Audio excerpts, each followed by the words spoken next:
Hey everybody, it's Monday night, and it's 9:30. It's time to go behind the hedges. And I'm Mitch.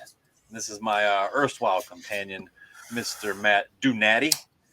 And it's been a minute, Matt. Glad to be back on here with you. Um, Anything happened recently? Since the last time I showed my beautiful face, I don't know. Did something happen? I think the last time we talked, Anything weird? we Anything just untoward? anything something that doesn't happen very often, maybe once in a lifetime. Any history getting made? Yeah, I believe so. We're about to talk all about that right after this.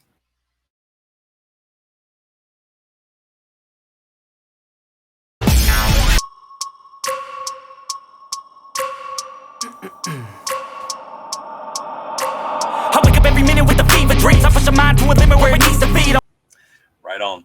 So, yeah, we had actually planned to go live on the night of the national championship when you came over here, and it just didn't happen. I mean, we were just in the moment. They weren't ready for it. No, they certainly were not. We had some delicious grub, and man, I'm still dreaming about that barbecue. And sat there right over there on that couch and watched the show.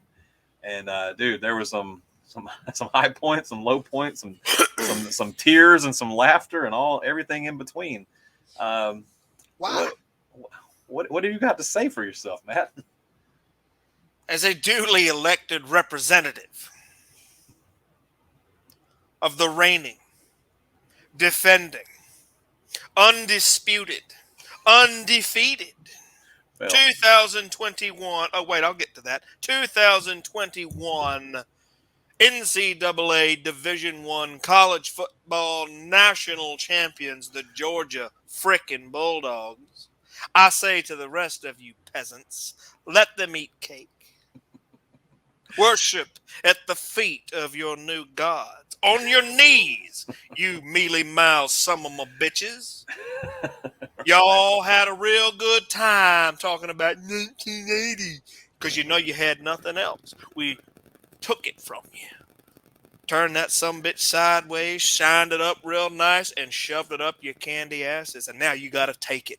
You got to suffer through it. And your suffering sustains me. I just want you to know we did it for you. It was all for you. Now, I saw you make a face. Matt, they're not undefeated. They lost in Atlanta. Bullshit! We avenged that loss, broke one off in Alabama's ass, and made it look easy, avenging and erasing Atlanta, which nobody cares about, nobody's going to talk about, so we are undefeated. Maybe not on paper, but in my mind. Now, enjoy your cake. I have a question I want to ask you. How many SEC championship T-shirts are getting sold in Tuscaloosa? I can't tell you. Probably none. Ain't an Alabama fan right now don't want to swap places with us. Everybody wants to be us. Everybody wants to swap places, but you can't because there's only room for one on the top of the mountain.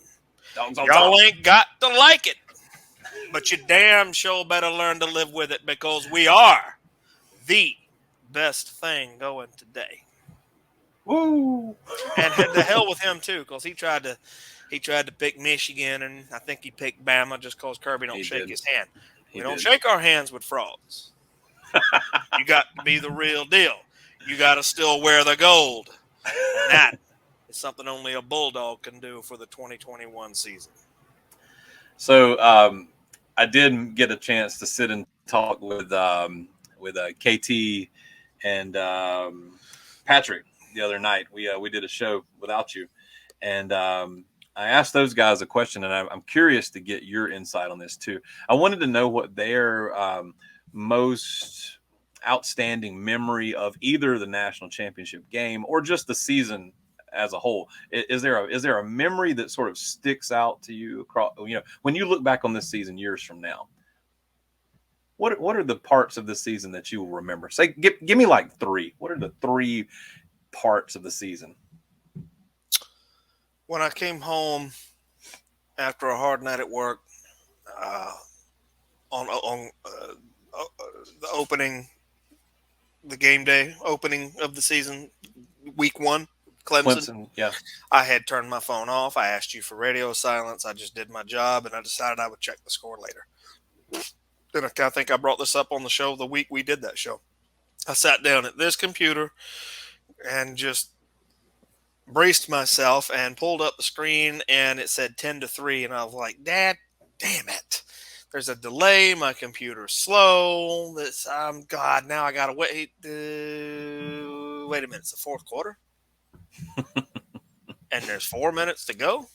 Mm-hmm. And then I was able to get into the ESPN app and pull up the live stream like for those last 4 minutes. I'll never forget that last 4 minutes thinking like, damn, there was a lot of people doubting Georgia, a lot of people who picked Clemson. Many of them are so-called colleagues on this channel on Field of Streams. Clemson was built for this. Georgia wasn't ready. We lost too much.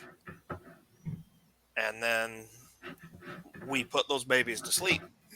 Mm-hmm. That'd be the first memory. That's like it sounds hokey, but that's when I realized like, oh shit. And I started saying it. This team's different, guys. I get it. There's all this history. There's all these could have been, should have been, would have beens for Georgia, getting real close, just couldn't quite get over the hump. This team's different because that's a game. Georgia typically bumbles and loses. Sure. And Clemson is a quality program.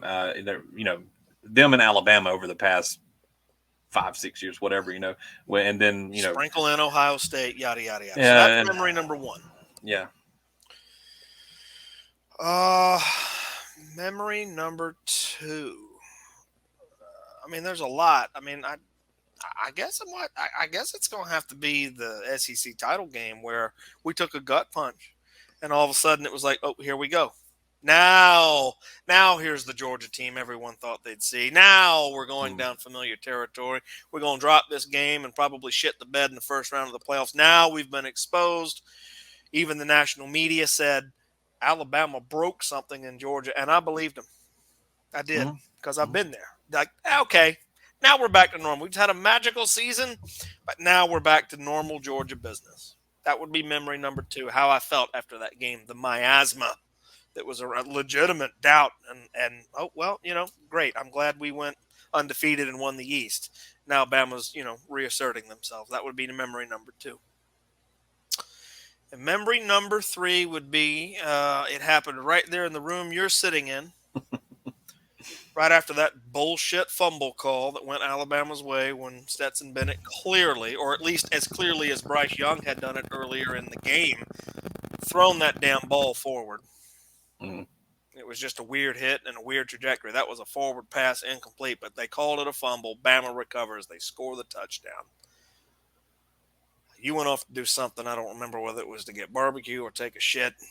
I crept around that couch that you can see, dear viewers. That couch right there over his shoulder. There's a bed that I slept in later that night. While he was out of the room, I knelt down and I sent a prayer up. Not to God, to my mama, God bless her soul, who's no longer with us, the biggest Alabama fan you've ever met in your life. And I said, on my knees, in that room, behind that couch, over that bed, I said, Mom, I know you love your Roll Tide, but I need you to get in the big guy's ear just this once. I need you to get us just one. Can you do that for me?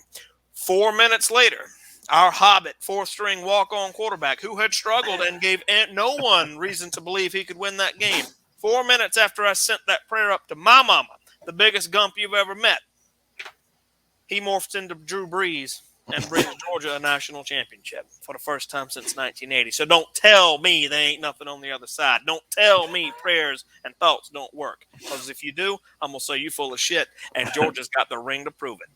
They played their hearts out, but my mama got in God's ear and made that shit happen. That would be memory number 3. Nice. Very good. Very good.